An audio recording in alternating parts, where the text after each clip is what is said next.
Hello everyone, welcome to my channel Tripti Vedaram tutorial. Binomial theorem आज का topic है और ये है पार्ट 1। मतलब इसमें हम टाइप के क्वेश्चन देखेंगे। बाइनोमियल थ्योरम से 2-3 प्रकार के क्वेश्चन आते हैं, जिसमें पहले प्रकार का क्वेश्चन हम इस वीडियो में डिस्कस करेंगे। तो बाइनोमियल थ्योरम का फर्स्ट जो फॉर्मूला है वो ये है a+b⁴n। इसका यहाँ से लेके यहाँ तक पूरा फॉर्मूला है। ओके, तो अब ये फॉर्मूला कैसे आपको याद करना है, ये है तो बहुत बड़ा। तो a⁴n है ना, आप देखो a⁴n लिखा हमने, फिर a की पावर में से 1 कम किया, फिर यहाँ पर a की पावर में से 2 कम किए, है ना। इस प्रकार से a की पावर में से 3 कम किए, n पावर में से आपने एक बार 1 कम किया, एक बार 2 कम किया, एक बार 3 कम किया। इस प्रकार से आप a की पावर n आगे बढ़ाएंगे। फिर b की पावर देखिए, b की पावर n, तो b की पावर n को आपको उल्टा खोलना है। उल्टा खोलना है मतलब पहले b की पावर 0 से शुरू करेंगे, फिर b की पावर 1 से, फिर b की पावर 2, फिर b की पावर 3 और डैश डैश डैश आखिरी में b की पावर n। ओके, अब देखो आप NC0, ये NC0 है, फिर लिखा आपने NC1, फिर NC2, NC3 dash dash dash NCN, है ना। पहले 0, फिर यहाँ पर आ रहा है NC1, फिर NC2, NC3 dash dash dash NCN। तो इस प्रकार से ये फॉर्मूले की टर्म्स बनेंगी। तो पहला टर्म हो जाएगा NC0 a की पावर n b की पावर 0, दूसरा टर्म हो जाएगा NC1 a की पावर n-1 b की पावर 1, तीसरा टर्म हो जाएगा NC2 a की पावर n-2 b की पावर 2। इस तरीके से आपके टर्म्स धीरे धीरे आगे बढ़ते जाएंगे। तो ये है बाइनोमियल थ्योरम का एक मोस्ट इंपॉर्टेंट फॉर्मूला। ओके, एक चीज़ हमें यहाँ पर याद रखनी कि n जो है वो पॉजिटिव इंटीजर है, यानी धनात्मक पूर्णांक है। यानी n जो है उसकी वैल्यू माइनस में नहीं होनी चाहिए, n की वैल्यू काय में होनी चाहिए, प्लस में। जैसे मान लो x + y की पावर 5, तो ये इसका आप सॉल्व कर सकते हो, लेकिन x + y की पावर अगर -5 लिखा है तो इसको आप सॉल्व नहीं कर सकते, है ना। तो ये बाइनोमियल थ्योरम का फॉर्मूले में नहीं लगेगा। अगर यहाँ पर माइनस पावर है तो माइनस पावर में नहीं होनी चाहिए, पावर काय में होनी चाहिए, प्लस में होनी चाहिए ना। मतलब +5 लिखा हो या फिर x + y की पावर 7 लिखा हो, इस टाइप से। अब यहाँ पर देखिए क्वेश्चन आएगा, निम्नलिखित के प्रसार लिखिए या फिर एक्सपांड द फॉलोइंग। इस टर्म को आपको क्या करना है, प्रसार फॉर्म में लिखना है। प्रसार करना है मतलब जैसे आपके पास ये लिखा हुआ है a + b की पावर n, इसको आपने पूरा फैला के लिखा। इस प्रकार से इस टर्म को भी आपको क्या करना है, फैला के लिखना है। तो देखिए हम सबसे पहले इसको इस फॉर्मूले से कंपेयर करते हैं। तो a की जगह पे देखिए क्या लिखा है, x², तो a बराबर कितना हो जाएगा, x²। b की जगह पे कितना लिखा है, 3/x, तो b की जगह पर कितना हो जाएगा, 3/x। n बताइए, n क्या है यहाँ पर, तो n की जगह पर कितना लिखा है, 4, तो यहाँ पर आप एक और लिख लीजिए, n बराबर 4। अब इस पूरे को इस फॉर्मूले में आप फिट करिए, तो देखिए क्या हो जाएगा, n की जगह पर कितना है, 4, तो सबसे पहले कितना है NC0, NC0 मतलब 4C0, n की जगह पर 4 तो 4C0, फिर a की पावर n, a मतलब कितना है x², तो x² की पावर n, n मतलब कितना है 4, फिर क्या लगाना है आपको, प्लस, तो आपने क्या लगाया प्लस, फिर क्या लिखा NC1, ये दिख रहा है आपको ऊपर NC1, NC1 मतलब 4C1, ठीक। फिर उसके बाद लिखना है a की पावर n-1, तो a की जगह पर कितना है आपका x², पावर हो जाएगी n-1, n-1 मतलब 4 में से 1 कम, तो 4 में से 1 कम करेंगे तो कितना आ जाएगा, 3। फिर लिखना है आपको b, तो b की जगह पर कितना है आपका 3/x, ये 3/x ये लिखा आपने। b की पावर कितनी है 1, तो यहाँ पर पावर कितनी लगा दी 1। इसी प्रकार से आप सेकंड टर्म लिखेंगे, तो सेकंड टर्म बताइए क्या आनी चाहिए आपके हिसाब से, NC2, n मतलब 4C2 a मतलब कितना आ जाएगा, ये x² की पावर कितनी n-2, n मतलब 4, 4 में से 2 घटाएंगे तो कितने बचेंगे, 2। फिर b मतलब कितना है 3/x, b की पावर कितनी है 2, तो 2। फिर प्लस, इस हिसाब से आपको थर्ड टर्म लिखनी है। ये देखिए जो आपकी सेकंड टर्म आई वो ये आई। अब थर्ड टर्म लिखेंगे तो देखिए इस आपने एक टर्म लिख दी ना, इसके हिसाब से सेकंड और इसके हिसाब से थर्ड लिखिए। तो देखिए थर्ड तक मैंने आपको बता दिया था। अब देखिए आपको क्या करना है, 4C2 है तो अब क्या हो जाएगा 4C3, x² की पावर यहाँ पर 3 थी, यहाँ पर 2 थी, यहाँ पर 1 हो जाएगी। ओके, 3/x की पावर यहाँ 1 थी, यहाँ पर इसकी पावर 2 थी, अब इसकी पावर कितनी हो जाएगी, 3 हो जाएगी। ओके, इसी प्रकार से आप फोर्थ टर्म देखिए, तो फोर्थ टर्म में क्या करना है, 4C3 था, तो अब ये देखिए 4C1, 4C2, 4C3, अब आ जाएगा 4C4। फिर x² की पावर 3, x² की पावर 2, x² की पावर 1, अब आ जाएगा x² की पावर 1 से भी कम मतलब 0। ओके, इसी हिसाब से 3/x की पावर यहाँ 1 थी, 3/x की पावर यहाँ 2 है, 3/x की पावर यहाँ पर कितनी है 3 है, अब 3/x की पावर कितनी हो जाएगी 4 हो जाएगी। अब ये 4 से ज़्यादा बार अगर आप खोलने जाएंगे तो फिर ये गड़बड़ हो जाएगा। देखिए कैसे, अगर आप अगली टर्म बनाते हैं तो 4C5 हो जाएगा। 4C5 में देखो ये वाला जो है ये 4 से क्या हो गया, बड़ा हो गया, ठीक है। तो ये कभी भी ऊपर वाले से बड़ा नहीं होता। तो यहाँ तक जब आपके पास लास्ट पावर आ गई उसके बाद आपको एक्सपांड नहीं होएगा ये, ठीक है। तो इसकी पावर कितनी थी टोटल 4, तो लास्ट में भी आपको कितना मिल गया 4C4, तो इसके बाद कोई टर्म आपका नहीं मिलेगा, तो ये आपका क्या होगा, लास्ट टर्म होगा। ओके, अब इसको आपको सॉल्व करना है। तो देखिए सॉल्व कैसे करेंगे इसको, 4C0 तो NC0 है ना, ये आपको ध्यान रखना है, NC0 का मान कितना होता है 1 होता है। ये देखिए यहाँ मैंने मेंशन कर दिया है आपको क्या मेंशन किया है, NCN और NC0 ये मान कितना होता है 1 होता है, और x की पावर 0 की वैल्यू भी कितनी होती है 1 होती है। तो देखिए कहाँ कहाँ पर है आपके पास, देखिए ये क्या है 4C0, 4C0 मतलब NC0, तो ये वैल्यू कितनी हो जाएगी 1, तो ये वैल्यू को कितना हो जाएगा 1 हो जाएगा। उसके बाद 4C4, 4C4 मतलब NCN, ये भी कितना हो जाएगा 1, तो ये भी 1 हो जाएगा। फिर इसके बाद आप देखो x की पावर 0, ये लिखा है x की पावर 0, तो x की पावर 0 भी कितना हो जाएगा 1 हो जाएगा। तो x की पावर 0 देखिए यहाँ पर है, एक्स स्क्वायर की पावर कितनी है 0, तो ये भी कितना हो जाएगा 1 हो जाएगा। तो जितना भी ये वाले दोनों तीनों केस है तो ये सारे कितने हो जाएंगे 1 हो जाएंगे। तो ये 1 हो जाएगा, तो आपके पास बचा एक्स स्क्वायर की पावर 4। तो अब आप देखो 2 का 4 में गुणा करेंगे तो कितना आ जाएगा 8 आ जाएगा। 4C1 की वैल्यू होगी NC1 की वैल्यू होती है n, तो 4C1 की वैल्यू कितनी हो जाएगी 4, एक्स की पावर 2 3 जा कितना हो जाएगा 6, 3/x की पावर 1।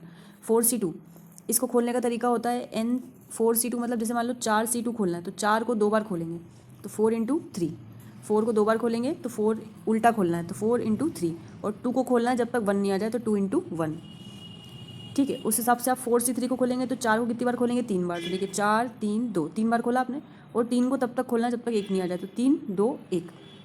ओके, अब उसके बाद ये एक्स स्क्वायर की पावर भी स्क्वायर है तो 2 2 जा 4 हो जाएगा। 3 का स्क्वायर करेंगे तो 3 × 3 9, और एक्स का स्क्वायर तो एक्स स्क्वायर, ये एक्स का भी स्क्वायर है तो एक्स स्क्वायर। 4C3 मैंने बता दिया आपको, एक्स स्क्वायर की पावर 1 मतलब एक्स स्क्वायर की पावर 1, तो 2 1 जा 2 हो जाएगा। 3 की पावर 3 तो 3 × 3 × 3, 3 3 जा 9, 9 3 27, 27, और नीचे एक्स का क्यूब तो एक्स का क्यूब। ओके, फिर है प्लस तो प्लस लगा देंगे। फिर 4C4 तो 1 हो गया, ये भी 1 हो गया, बच्चा आपके पास 3/4 की 3/x की पावर 4, तो 3 का 4 बार गुणा करिए, 3 3 जा 9, 9 3 27, 27 3 जा 81, तो 81, और x की पावर भी 4 तो x की पावर 4। तो ये आ गया आपके पास ये सारे टर्म्स। ठीक है, अब इन टर्म्स को सॉल्व कर लेंगे तो आप कैसे सॉल्व करेंगे, एक x से एक x कट जाएगा तो x की पावर कितना बचेगा यहाँ पर 5, ये x की पावर 8 है, फिर प्लस 4 3 जा 12, और x की पावर 5 प्लस 4 3 जा 12, या तो आप इसको कैंसिल कर दीजिए, 2 2 जा 4, तो 2 3 जा 6, और 6 9 जा 72, सॉरी 6 9 जा 54, और x की पावर 4 है, x की पावर 2 है, तो 2 पावर कैंसिल हो जाएगी तो x स्क्वायर। इस हिसाब से आप इसको सिंप्लीफाई करेंगे। ये देखिए ये आया, ये वाला टर्म भी हो गया था। अब ये देखिए इसमें 2 से 2 कैंसिल, 3 से 3 कैंसिल, तो आपके पास बचेगा कितना, ये दोनों कैंसिल, तो 4 का 27 में गुणा करेंगे तो आ जाएगा 108, और एक्स स्क्वायर से एक्स क्यूब एक कैंसिल कर देंगे, दो पावर है तो 2 पावर कैंसिल हो जाएगी, तो एक एक्स बच जाएगा बटे में एक्स, और 81/x की पावर 4। तो ये आपका पूरा आंसर हुआ इस क्वेश्चन का बाइनोमियल थ्योरम। तो इस हिसाब से आपके पास कुछ भी क्वेश्चन है तो आपको ऐसे ही हल करना है। एक दूसरी टाइप का क्वेश्चन ये है कि आप देखिए यहाँ पर पावर, यहाँ पर क्वेश्चन दे रखा है ये वाला आपको, x - 2y की पावर 5 है ना, और बीच में माइनस है, तो बीच में माइनस है तो क्या करना होता है, एक चेंज होता है, बीच में माइनस होता है। तो यहाँ देखिए फॉर्मूला, अगर यहाँ पर बीच में माइनस होता तो ये वाला जो सेकंड टर्म है इसमें माइनस आ जाता है यहाँ पर, फिर ये वाला टर्म प्लस का, फिर जो इसका अगला टर्म आता ये काय का आता माइनस का, फिर वापस प्लस का टर्म, फिर अगला टर्म आता माइनस का। इस हिसाब से फॉर्मूला चेंज हो जाता है, प्लस माइनस। तो जैसा मैंने आपको फॉर्मूला बताया वैसे ही फॉर्मूला यहाँ पर लिखा है। देखिए पहला टर्म प्लस का, दूसरा टर्म माइनस का, फिर प्लस का टर्म, फिर माइनस का टर्म है ना, माइनस का, फिर उसके बाद डैश करके आखिरी टर्म जो है वो -1 की पावर n, a की पावर n - n, b की पावर n। इसको आप छोड़ दो, इसको आप मत सॉल्व करो, है ना, यहाँ तक आपको समझ में आ जाएगा। अब देखो आप इसमें a की वैल्यू कितनी है x, b की वैल्यू कितनी है 2y, और n की वैल्यू कितनी है 5, पावर कितनी दे रखी है आपको 5 दे रखी है। अब आपको इस फॉर्मूले में पूरी चीज़ें सेट करनी है।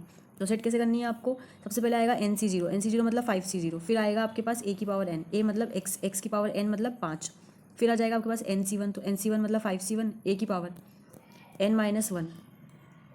ओके, और a की वैल्यू कितनी है x, तो x की पावर हो जाएगी, पहले 5 थी अब कितनी हो जाएगी 4, इसके अगले टर्म में कितनी हो जाएगी 3, फिर इसके अगले टर्म में कितनी हो जाएगी पावर 2।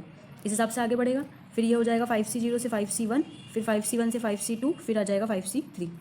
उसके बाद यहाँ पर आपके पास b की पावर कितनी है 0, तो b मतलब 2y की पावर कितनी है 0, फिर यहाँ पर 2y की पावर कितनी हो जाएगी 1, फिर यहाँ पर 2y की पावर कितनी हो जाएगी 2, फिर आगे जाएंगे तो 2y की पावर कितनी हो जाएगी 3, फिर 2y की पावर 4, और 2y की पावर 5 मतलब आखिरी टर्म n बराबर 5 तक खोलना है आपको। ठीक है, और फिर ये भी जो NC 5C2 था, 5C3, 5C4, 5C5, फिर x की पावर पहले 4 थी, फिर x की पावर 3, फिर 2, फिर x की पावर 1, और फिर x की पावर 0। इस हिसाब से ये सारी टर्म्स आपने खोल ली। अब इनको बस आपको सॉल्व करना है। तो देखिए जैसा पिछला क्वेश्चन अपन ने सॉल्व किया वैसे ही सॉल्व करना है। कैसे सॉल्व करना है, 5C0 की वैल्यू हो जाती है 1, तो ये बचेगा x की पावर 5, 5C1 की वैल्यू होती है आपके पास 5, है ना, अगर यहाँ 1 है तो ये जो नंबर है ये एज इट इज़ लिखा जाता है है ना। अगर 5c1 है तो ये नंबर एज इट इज़ लिखा रहता है, तो ये वैल्यू। फिर x की पावर 4, 2y की पावर 1 तो 2y। फिर 5c2 को खोलने का तरीका जैसा पिछला क्वेश्चन बताया मैंने सेम वैसे। 5c2 5 को 2 बार खोलेंगे, 5 गुणा 4, 2 को खोलना है बटे में जब तक 1 नहीं आ जाए, तो 2 इंटू 1। एक्स क्यूब 2y का स्क्वायर, तो 2 का स्क्वायर करेंगे तो 4 हो जाएगा, y का स्क्वायर करेंगे तो y स्क्वायर, है ना, तो 4y स्क्वायर। इस प्रकार से आप आगे की सारी टर्म्स खोलोगे। 5c5 की वैल्यू 1 होगी, x की पावर 0 की वैल्यू 1 होगी, और 2y की पावर 5 मतलब हो जाएगा 32, y की पावर 5। ये इस हिसाब से धीरे धीरे सारी टर्म, जैसा पिछला क्वेश्चन है सेम उसको देखिएगा, है ना, उसी के हिसाब से आपको ये क्वेश्चन हल करना है। तो आपको ये आंसर आपके कंफर्म कर लेना, आप ये आपका आंसर जैसे हमने ये दोनों क्वेश्चन बताया उस हिसाब से आप ये चारों पांचों क्वेश्चन आप हल कर लेना। अब हम बता रहे हैं ये वाला क्वेश्चन कैसे सॉल्व करना है। ये क्वेश्चन है अपने पास 1 + x की पावर n। तो 1 + x की पावर n का भी आप एक्सपांशन लिखिए ना, इसका फॉर्मूला क्या होगा, इसका फॉर्मूला लिखिए कि क्या कैसा बनेगा। तो a की जगह पर कितना है 1, b की जगह पर कितना है x, और n की जगह पर कितना है n। तो इस हिसाब से आप फॉर्मूला इसका बनाइएगा और फिर बताइए क्या बन रहा है इसका फॉर्मूला। और फिर 101 की पावर 4, है ना। अब ये नंबर वाले क्वेश्चन आते हैं तो कैसे हल करेंगे। तो 101 को आप लिख सकते हो, 101 को आप क्या लिख सकते हो 100 + 1, है ना। 101 को लिख सकते हो 100 + 1, 100 में 1 जोड़ेंगे तो 101 आएगा, है ना। तो 101 की पावर 4 आप इसको लिख सकते हो। अब इसको आप वापस इसी फॉर्मूले से हल करो, कौन से वाले, a + b की पावर n। तो a की जगह पर कितना है 100, b की जगह पर कितना है 1, और n की जगह पर कितना है 4। ठीक है, फॉर्मूले में वैल्यू जैसे अपन ने फॉर्मूला लिखा वैसे ही रखा नहीं, क्योंकि बीच में क्या है प्लस है, तो प्लस वाला फॉर्मूला लगाना है, तो सारी वैल्यूज़ काय में आएंगी, प्लस में आएंगी। ओके, अब आप देखो यहाँ 4c0, 4c1, 4c2, 4c3, 4c4, है ना। आखिरी पावर कितनी है 4, तो ये कहाँ तक जाएगा 4 पावर तक। ओके, फिर उसके बाद आप देखो 4c0 के बाद 100 की पावर 4, 100 की पावर एक एक कम होती जाएगी ना, 3, फिर 100 की पावर 2, फिर 100 की पावर 1, फिर 100 की पावर 0। ओके, अब उसके बाद आपको लिखना है b के बारे में। तो b की पावर, यहाँ तो b होता नहीं है ना, फिर यहाँ पर b की पावर कितनी हो जाती है 1, फिर b की पावर 2, फिर b की पावर 3, b की पावर 4। इस हिसाब से 4c0 की वैल्यू 1 होती है, तो ये बचेगा आपके पास इतना। 4c1 की वैल्यू 4 ही होएगी, तो बचेगा आपके पास इतना। और आप देखो कि 1 की पावर आप कितनी भी ले लो, 1 की पावर 1 को आप 2 बार गुणा करो, 1 को आप 3 बार गुणा करो, 1 1 ही होता है ना। और 1 का पावर 1 का गुणा आप 100 में करोगे तो 100 ही आएगा। तो 1 का गुणा करने से यहाँ पर कोई मतलब नहीं। तो 1 वाली जितनी टर्म्स है वो सब आप हटा दो, क्योंकि वो सब 1 हो जाएंगी, ये भी 1 हो जाएगा, ये भी 1 हो जाएगा, ये तो तीनों 1 हो जाएंगे, तीनों 1 हो जाएंगे तो 1 बचेगा। ठीक है, अब आपके पास ये जितनी टर्म्स बची 4c0 4 हो गया, 4c2 हो जाएगा 4321, और 4c3 हो जाएगा ये वाला, है ना, और इंटू 100। इन सबको आप हल करोगे तो इस टाइप से आपके पास टर्म आएगी। इन सबको आप गुणा, ये तो गुणा करना है, ये भी गुणा करना है, और ये भी गुणा करना है, तो इन सबको जोड़ोगे तो आपके पास आंसर आ जाएगा। ये देखिए, इन सब टर्म्स को अपन ने ऐड किया तो अपने पास आंसर आ गया ये। तो बजाय कि हम 101 का 4 बार गुणा करें, 101 गुणा 101 गुणा 101 गुणा 101, ये क्या है 101 की पावर 4, मतलब इसका 4 बार गुणा करोगे तो आपको कितना आंसर मिलेगा, ये वाला। तो वो गुणा करने की बजाय आप इस तरीके से आसानी से इसको हल कर सकते हो, है ना। तो ये द्विपद प्रमेय का इस टाइप के क्वेश्चन के लिए आपके पास ये होमवर्क है ना। आप जैसे 98 को लिखोगे आप 100 - 2 का पावर 5, है ना। उसके बाद 96 है तो 96 को लिखोगे 100 - 4 की पावर 3, तो ए हो जाएगा 100, बी हो जाएगा 4, और एन हो जाएगा 3। इस हिसाब से आप इनको हल करके आंसर चेक कर लीजिए। ये क्वेश्चन है exercise number 8.1 11th book NCERT के। तो थैंक यू फॉर वॉचिंग। अगर आपको वीडियो हेल्पफुल लगे तो प्लीज़ लाइक करें, चैनल को सब्सक्राइब करें और अपने दोस्तों के साथ शेयर करें। Thank you for watching. इसका सेकंड पार्ट जो है वो इसके बाद अपलोड होगा, तो ज्वाइन करिए चैनल को और अपने दोस्तों से ज़रूर शेयर करें। और सेकंड पार्ट जो है वो मैं जल्दी अपलोड करूँगी। Thank you for watching.